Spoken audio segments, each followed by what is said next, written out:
All right, guys, welcome back to the Reimagine Roofing Podcast. We have episode 12 here with a very, very special guest all the way from Colorado, Andres, VP of Production.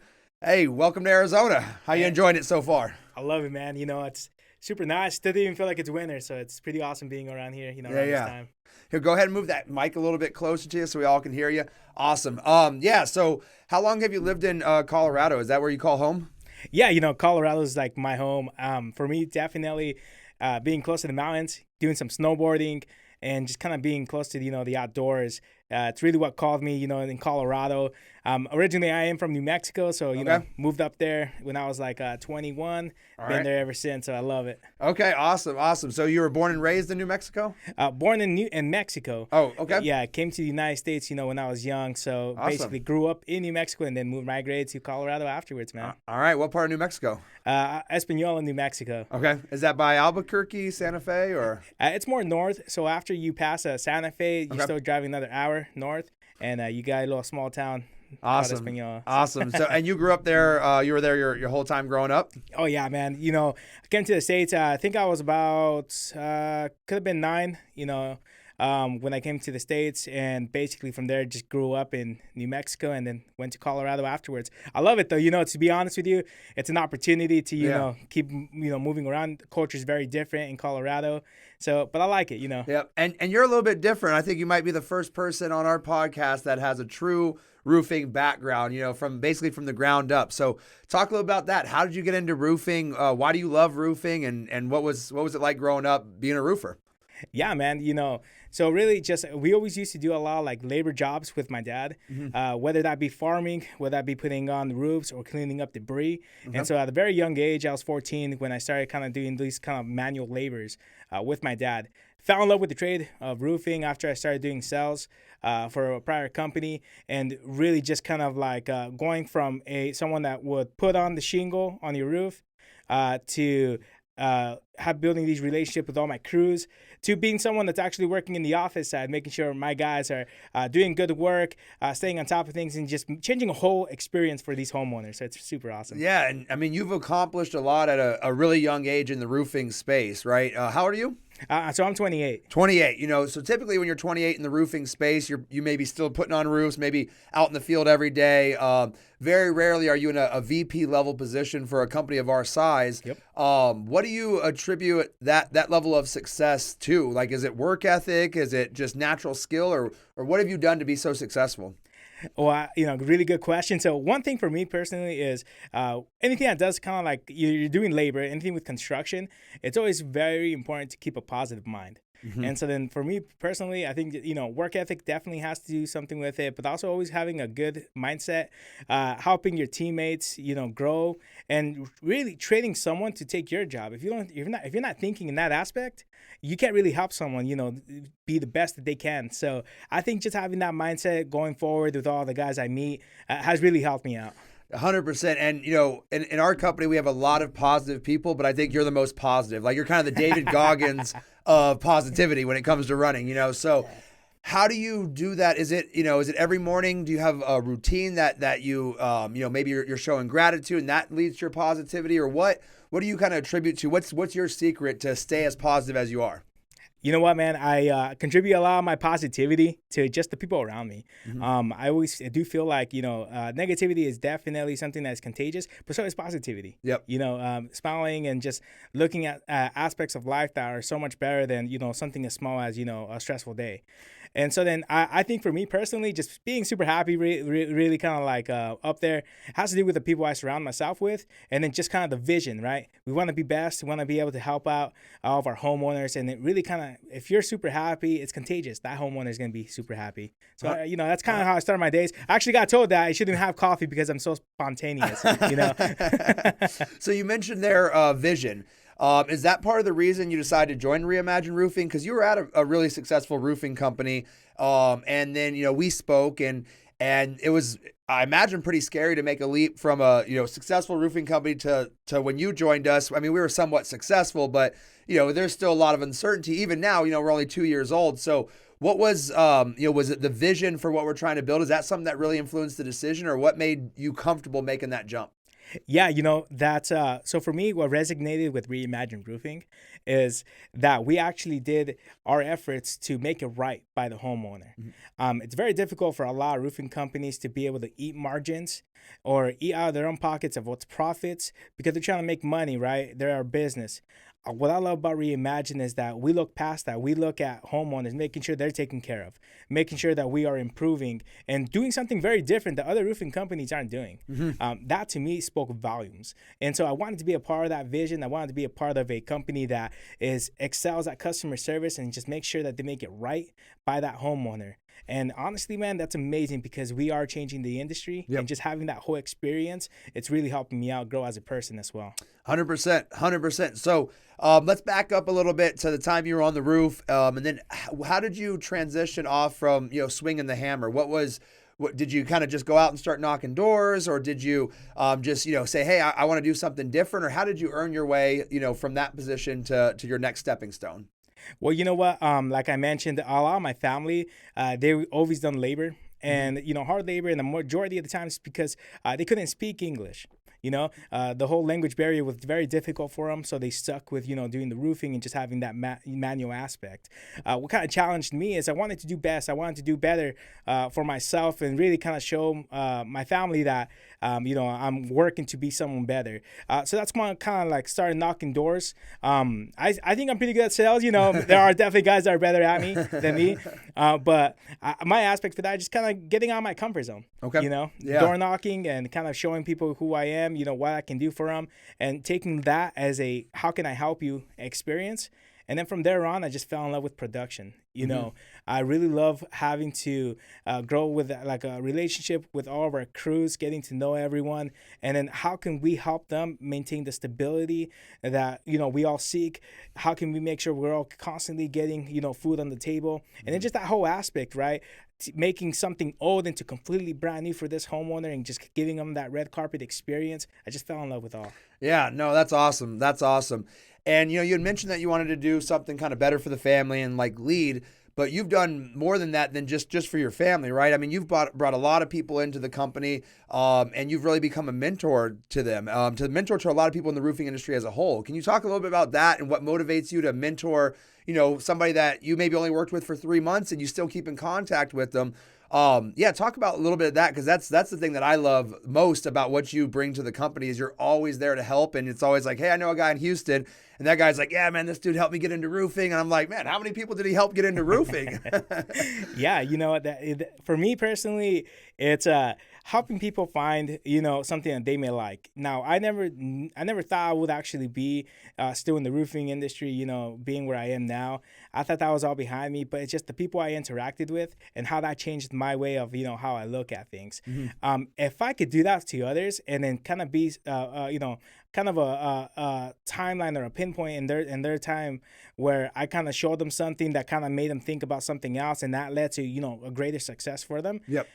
To me, that is amazing. I really feel like meeting other people in your timeline and your timed life, it's showing them a path. If they love it and they fall in love with it and now they're so successful, I mean, that's priceless. So 100%. That's kind of why I try helping people out. Yeah.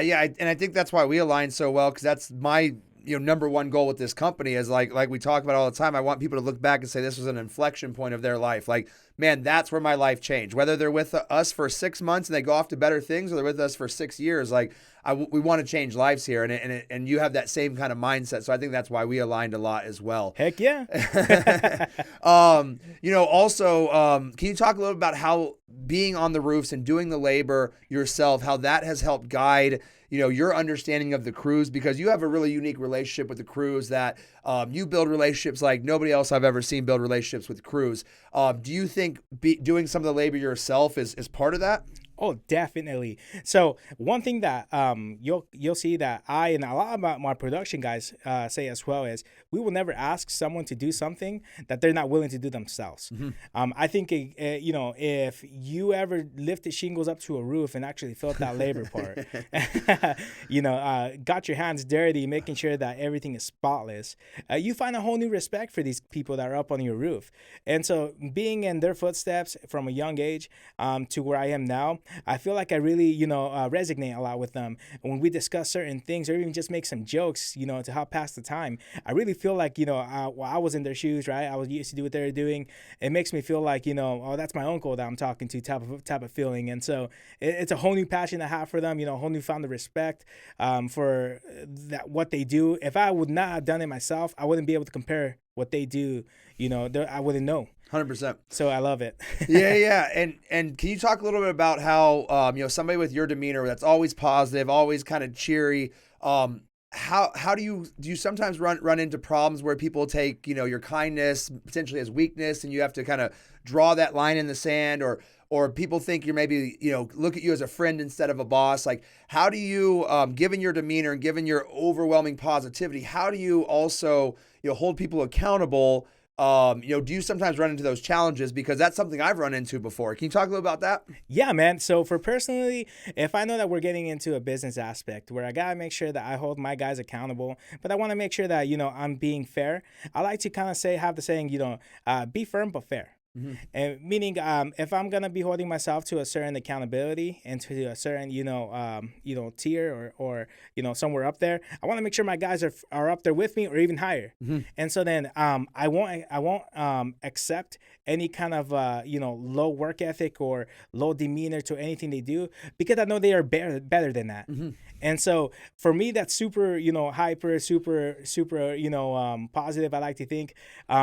I want people to be like that as well. If they are having a bad day, I like to discuss it. How can I help you? Maybe I could take some stuff off of you.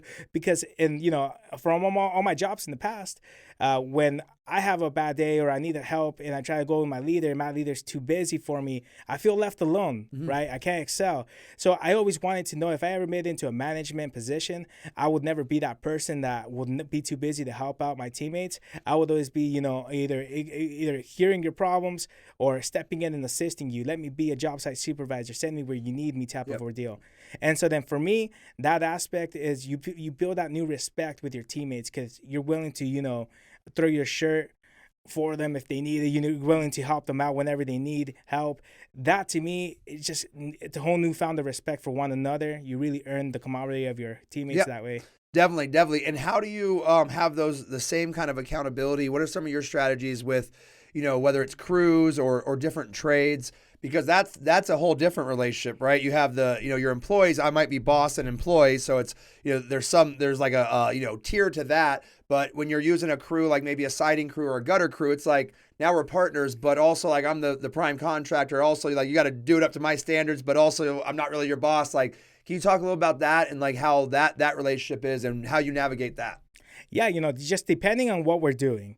If it's something small that can be fixed per se, the way you set up a ladder or clean up, right, debris, I'll let them do it their way. And then once I see that, it's taking too long or there's something that can be improved on, I like to go ahead and kind of show them how we can be improving on it, really show them the way, don't just say it.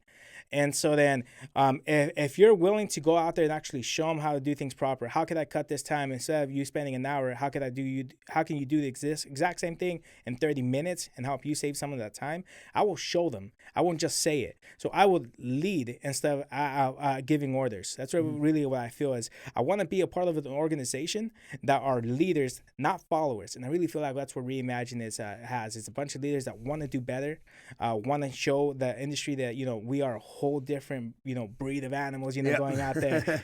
And I make sure people are held accountable. Now, when I make sure that, if someone messes up, I let them know that it happens, right? We're all human. Mm-hmm. But if it's something where I have to go ahead and it's a constant thing, my demeanor is more, I'm disappointed because I know you can do better. Yep. And a lot of times people take that to heart to where it affects them more than someone that is angry. And 100%. I've heard that that's a great approach. To kind of really having someone do better because you want them to be better. Yep. Yeah, I agree 100%. And that's the same approach that I would take when I was interacting with them on a daily basis too, is it's like, hey, I want to give you work. we want to work together. Like, but I've seen your good work and now you're giving me bad work. Like, Come on, man. Like, and I've always found that anger, if you express anger first, the automatic reaction is defensiveness, and then it's like, Now you're both of us are heightened. I'm screaming. You're like, get out of here. And like, there's nothing constructive that's going to happen. So, Correct. But with disappointment, it's like, hey, I thought you could be better than that. Is there something going on? Is there something that, did I give you too much work? Exactly. And things like that. And then usually you can get the outcome you want instead of having a fight. Exactly. And asking that too, maybe I didn't explain myself well. How can I, what part didn't you understand? And that's one thing I love here is just we are willing to ask questions without being afraid that that people are gonna come back and, either question our knowledge of what we're doing, etc. You are welcome to ask these questions here. It's like a free environment, and I feel like that's why we're so good. 100%, because we've decentralized leadership, so we have tons of leaders that are empowered, but also we have open doors, so anybody can ask any question to any other leader, and just we're really collaborative. We try to crowdsource as many solutions as possible because there's usually 3 or 4 ways to do something right, and one might be twice as efficient as the other way. So I think that's a big reason that we're so successful is that we're constantly willing to say, "Yep, how do you do it?" Yep. Instead of this is how I do it every single time. Exactly. 100%. Transitioning into Reimagine Roofing, what was the biggest challenge kind of moving into a roofing company with this model coming from largely insurance, right? Yep. And now we're kind of in a third party role, working a lot with solar companies kind of on the back end. What were some of the unique challenges, going from one business model to another? For me personally, the challenge that I found was just kind of, being adaptive to, the new, if you say, work environment. Mm-hmm. I'm no longer, showing up to, seeing my guys, showing up to a job site and checking on my guys. Because you're 100% virtual now pretty much, Yep. right? I mean, we do a little bit of business in Colorado from time to time, but all of the people that directly report to you are, in other locations. Exactly. So managing the vast locations because we're growing, super fast. So it's outstanding, where we're reaching. And so just making sure that quality is staying with all of our branches, making sure that our standard is up here with everyone. It's quite challenging, but it's fun. I feel like it keeps you out of your comfort zone, and you meet so many great people. Yep. So that's kind of what I would say the perk of being, where I'm at. Yeah, and it was definitely outside of my comfort zone. I think you were the first one, if I remember right, the first one that we hired in a purely virtual role.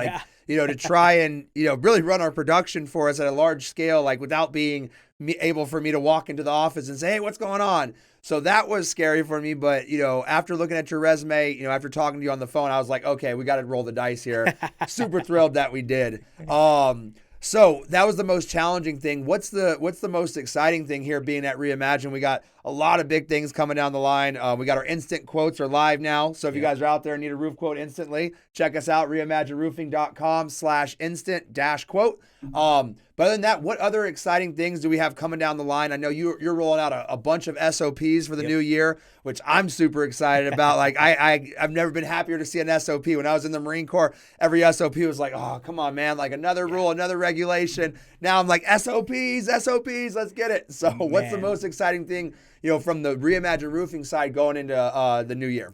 Man, one thing that I'm super excited about really is just being able to meet our new solar partners, being able to provide not just financial help, which honestly, guys, a lot of people have been, greatly assisted by that, but also by being able to teach all these new roofers, our new kind of like a reward system, right? I don't think I've ever worked for a roofing company that rewards their roofers as much as what we've been doing. Yep. And so for me, it's super exciting because it takes me back to when I was working on the labor side.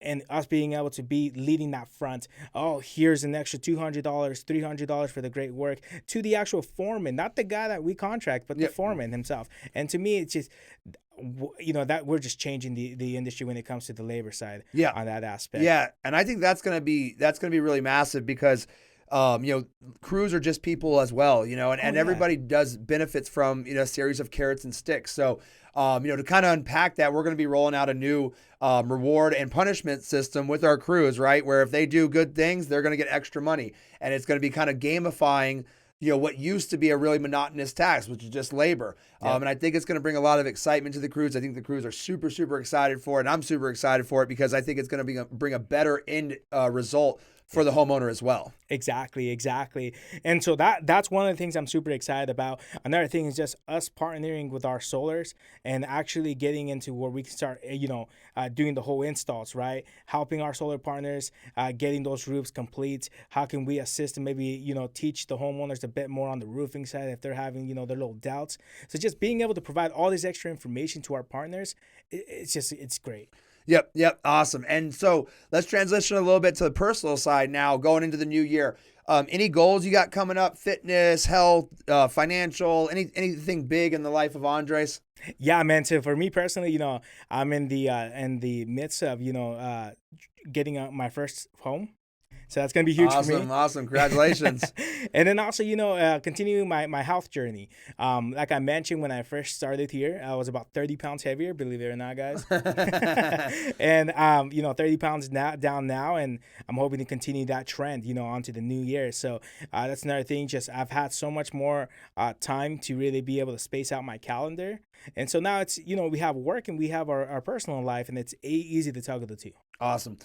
Yeah. And so what big things are you maybe implementing in your life coming into the new year to continue that journey? Any new eating styles or fitness or what do you have on the horizon? So I like to do kind of like the trial and error, where you have so what I'm starting to do now is I have my food pyramid, things I basically would like to eat, and I start kind of like crossing them out on how they affect my body. Okay. I did do keto, and that's how I was able to lose to 30 pounds, but it wasn't sustainable for me. It was extremely difficult.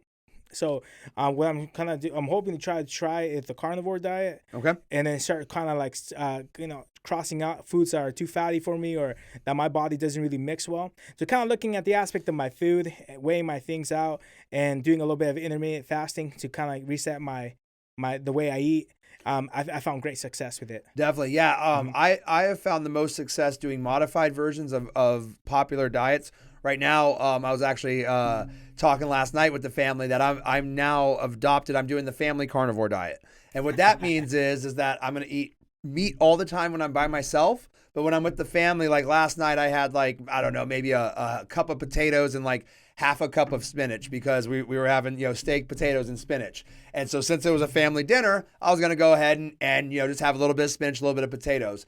And, I've done modified keto before where it's like, hey, I'm going to do keto, but I'm also going to add in, fruit or, it's similar to kind of, I think Joe Rogan talked about how he was doing the carnivore diet plus fruit, and I think that's really the sweet spot of, I don't like to ever think of them as diets. I like to think of them as eating plans, and really hopefully your eating plan turns into a lifestyle. Exactly. And that's why I, playing around with the modified carnivore like I am right now, I feel like I still get maybe 90 and 95% of the benefits as doing full carnivore on the physical side, but the psychological side is a lot easier because now I can have, spinach with the family or potatoes with the family, and I don't have to be a super crazy person and only eat meat, Yes. I can just do that 90% of the time. So is that something that, you might be looking into as some type of modified, and is that the reason that keto didn't work for you? Was it kind of a psychological thing? Like, hey, I just am tired of eating avocados and nuts or That's what? exactly what it was. Just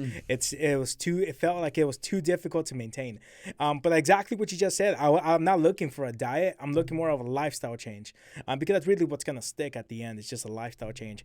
So that going into the new year, that's definitely gonna be my new focus. Is doing stuff that for me doesn't feel like it's work or a diet, and kind of maintaining that lifestyle. Portions is a huge one too. Yep. Making sure that I'm starting to look for my portions. But man, once that becomes, you go over the 3-day hump, and now it becomes a little bit more easier. I've been through it, so I know I can do it again. I just gotta stick with it. Yep, 100%. And the other big thing, like once you start seeing what you respond to and what you don't, I think the other really key to this is having a little bit of leniency with yourself, being forgiving, and not, as soon as you go off the diet, like think, oh, I'm a failure. Like it's that negative self-talk then wraps into it, and then you don't eat that way for the next 2 months. Versus on a lifestyle plan, it's like, oh yeah, I'm gonna have ice cream tonight. Yep, it's my birthday. Cool, ice cream. Great, maybe I'll have it tomorrow too, but then, hey, the third day I'm back on whatever I was doing, so having that consistency instead of I'm going to diet for 12 weeks, no diet, diet on, no diet. Yep. Now talk to me a little about fitness. What do you like to do? Are you like to do regular lifting, CrossFit, or what kind of fitness plan do you have going into the new year? Yeah, so typically, I like to lift weights, a lot of free weights. And so typically I'll have like a pull day, I'll have a push day, got my legs, got my cardio. And so 15, 30 minutes of cardio. Now I'm trying to see what I can do to kind of involve a bit more cardio into my workouts, because I'm not big on cardio. Yeah. It gets a little too boring for me, if you would. Yeah. Basketball maybe is a good option, kind of push that in. But that's kind of, I try to lift weights, try to have my regimen.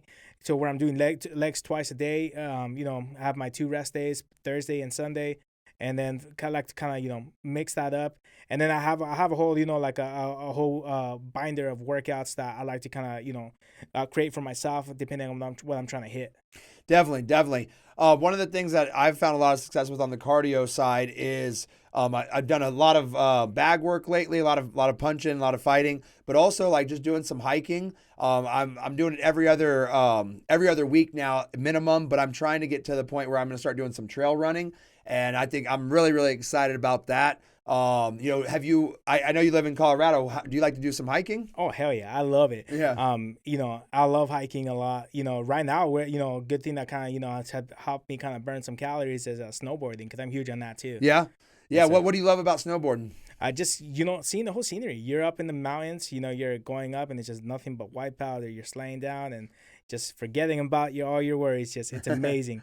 And then you come back down to, that's amazing because I'm able to plan things out and be able to, accomplish that.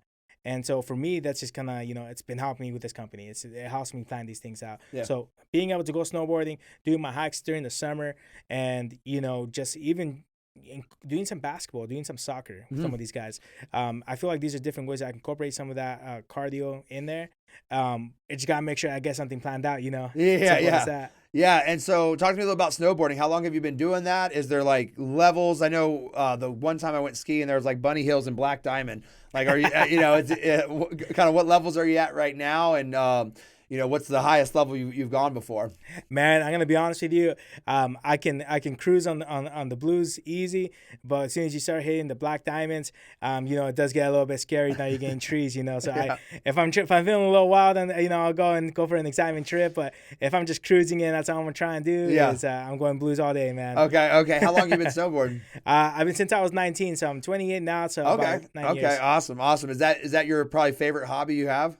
My favorite hobby, I would say, would have to just be hiking. Hiking, okay. Because you get to, sometimes you'll catch a deer, or you'll see some chipmunks randomly, and just enjoying the beauty of nature. To me, it's huge. Yep. I think that's the thing that I miss the most of having a little bit more of an open schedule, is getting hiking up in the trees. Like, we got some good hiking around Phoenix, but there's nothing. The desert hiking doesn't quite compare to when you get up into the mountain hiking and you're just up like in the middle of nowhere, and you can feel yourself within the trees. Exactly. After I graduated college, I took a road trip for 3 months, just traveling around the country, hiking every day. With me and the dogs, and it was one of the most magical times that I've ever had in my life. And between Colorado and Montana and up into the old forests in Washington and Oregon, man. You just can't beat it. You can't beat it. So have you only been hiking in Colorado? Have you done any traveling where you've hiked other places as well? Yeah, nothing crazy like what you were doing. That was a little crazy, huh? But I did go to New Mexico, do a lot of hiking there as well when I was growing up. I think it's for me personally, what helps is just self-reflecting. And, just kind of like getting better to what I'm doing. Colorado, done some hiking there. Wyoming, gone over there. I just gotten lost. And I love it, man. I've been wanting to go ahead and do a bit more, hikes near, Utah, areas like that. Maybe in the future, we'll plan something now. Definitely. Yeah. Maybe a company hiking retreat. That'd be pretty cool. You heard it here. Awesome. So talk to me kind of about long-term plans, like 5, 10, 20 years in the future. Is it Colorado are you plan on there the rest of your life? Or is there somewhere else on the horizon that, hey, I eventually want to retire in, Costa Rica or Spain or, New Zealand or something crazy? What's kind of long-term plans for you? Yeah, definitely Colorado for now is what I'm looking at here in the next 5, maybe 10 years. But afterwards, I would like to kind of go and visit, see the world. United States is awesome, but I would like to go see how Spain looks, experience a different culture.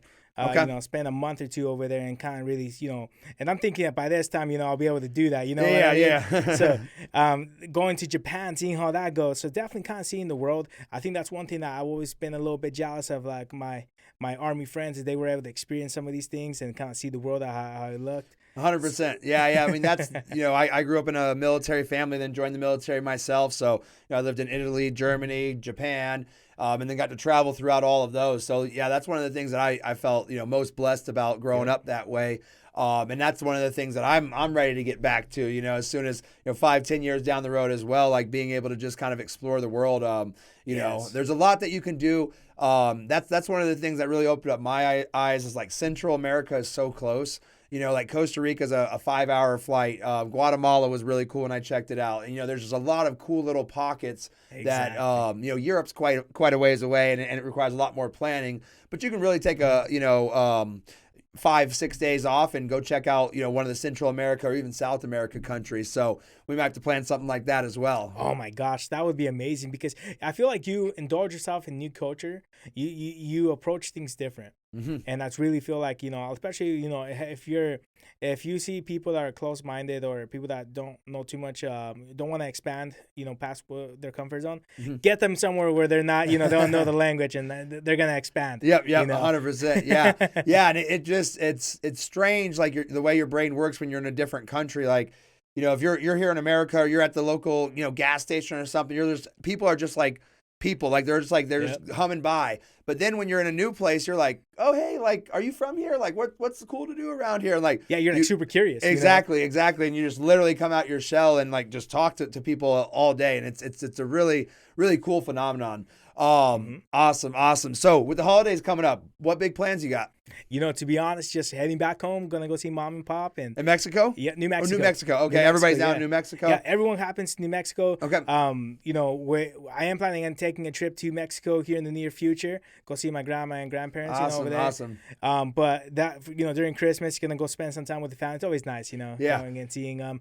And then afterwards, just, you know, us moving into a new place. We're gonna get my dog out here. You know, miss him for a while. So, you know, just bringing the whole family back in, so it's super awesome. That's kind of what I have going on. But next year, man, you guys will be seeing pictures of me in Mexico, man. Definitely. When do you move into the new house? So January 1st, literally next year. New year, new house, new you. Awesome. Yep. Well, that's a super positive note for us to end on. I really appreciate you taking the time to do a podcast with us. Really appreciate everything you've done for the company, and really excited to see what we're going to do in the next couple of years, and then we'll go see the world together. I appreciate it, man. All right, Thank you so much. Awesome. Sounds good, man. Hell yeah.